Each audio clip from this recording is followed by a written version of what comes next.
Para sa mga nagtatanong kung ano ang babagay na hair color para sa mga mapuputi or tisay-tisayan po. Kagaya po ng aming Nakshi, itago natin sa pangalang Marisa.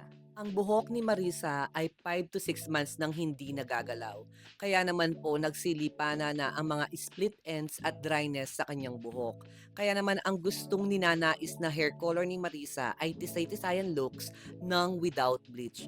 So gagawa po tayo ng ash blonde sa buhok ni Marisa at nag-treatment din po tayo ng Herspa L'Oreal para lumambot at nakakatulong din pong itong mawala yung dryness sa buhok. Lagi po natin pakakatandaan mga madamdamin kapag nagpapa-hair color po tayo, even routings lamang po or touch-up color po, kailangan po natin talagang pinapa-treatment like yung mga hair spa, hot oil, or hair mask. At eto na po yung final result ng buhok ni Marisa. Ginupitan ko na rin po siya ng soft layered with curtain bangs. Hanggang dito na lamang po.